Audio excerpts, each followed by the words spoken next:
गुरुजी मेरा एक सवाल है। बोलो।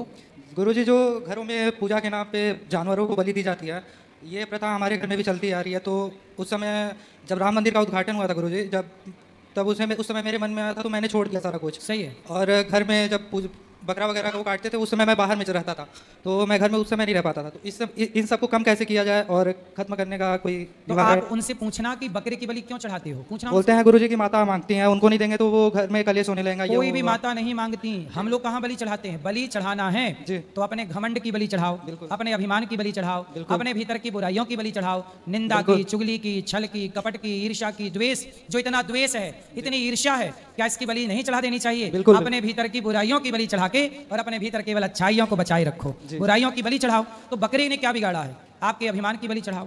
उनसे बोलना कि बलि का मतलब होता है बलिदान। राजा बलि के जैसा सर्वस्व दान करने का नाम बलिदान है। किसी की गर्दन काटने का नाम बलिदान नहीं है। कोई देवी बलि नहीं चाहती, लोग अपने स्वार्थ के लिए बलि चढ़ाते हैं। और एक सवाल था गुरुजी। मेरे भैया बिजनेस किए थे, रेस्टोरेंट खोले थे, उसमें दो बार दो जगह पे अलग अलग खोला उन्होंने, लेकिन बंद करना पड़ गया। क्यों?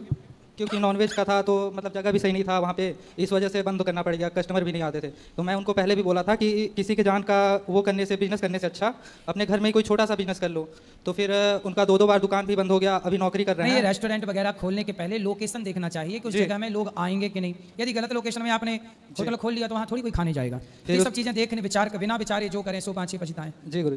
फिर उसके बाद मैंने फल का दुकान मम्मी के पापा के साथ में मिलकर खोला था। शुरू से ही मेरा माइंडसेट था कि मुझे नौकरी करनी नहीं है, किसी के अंडर में काम ही नहीं करना है, बिजनेस करना है। तो आप कर रहे हो? हाँ जी गुरुजी। तो कितना कमा लेते हो रोज का? रोज का 20 से 25 हज़ार हो जाता है गुरुजी। रोज का? हाँ गुरुजी। लो भैया, तुमसे कम पढ़ा है और 20,000 रुपये रोज कमाते हो? जी गुरुजी, परिवार के साथ में मम्मी पापा हेल्प करते हैं। बताओ भैया, 20,000 के हिसाब से एक महीने का कितना हुआ है?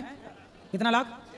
6 लाख। ये देखो, आप इतना पढ़ के 1.5 लाख कमाना चाहते थे, देखो तुमसे छोटा बच्चा 6 लाख कमा रहा है महीने का। अब बताओ, हमने आपको सही बात बताई कि गलत?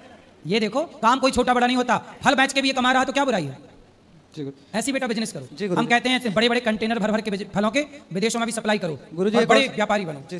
और मेरा एक और सवाल था कि जैसे मैं किसी को अच्छाई बताता हूँ तो वो बोलते हैं बहुत पंडित बन रहा है, ये बन रहा है। तो बोल दो कि हम पंडित बन रहे हैं। मैं साहू हूँ। कंस बन जाओ, दुर्योधन बन जाओ। मैं जाति से साहू हूँ। तो क्या हुआ? साहू है तो क्या दिक्कत है? साहू अच्छे हैं, क्या दिक्कत है?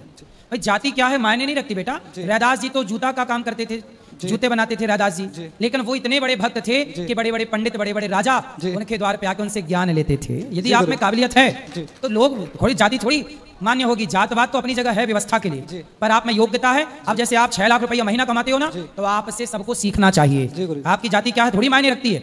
आप में काबिलियत है, आप में टैलेंट है, ये सबको सीखना चाहिए। आप जैसे आपकी उम्र के सारे लड़कों को आपसे सीखना चाहिए। तुम गुटखा नहीं खाते, शराब नहीं पीते? पहले करता था गुरुजी, बट मन में दोस्तों के साथ में रहते रहते सीख गया था, बट फिर छोड़ दिया मैं सारा कुछ। तो आप गुटखा नहीं खाते, शराब नहीं पीते, बीड़ी नहीं पीते, सिगरेट नहीं पीते, गांजा नहीं पीते, चरस अफीम नहीं लेते, तो आपसे समाज के बच्चों को सीखना चाहिए कि जब वो लड़का नहीं खाता पीता, शराब नहीं पीता, पैसे कमाता है, हम क्यों शराब पी के पड़े हैं गंदी नाली में, हम क्यों चरस पी के पड़े हैं गंदी नाली में? आपसे सीखना चाहिए। आपकी जात क्या है, क्या फर्क पड़ता है? आप बहुत को सिखा सकते हैं समाज को, सिखाइए।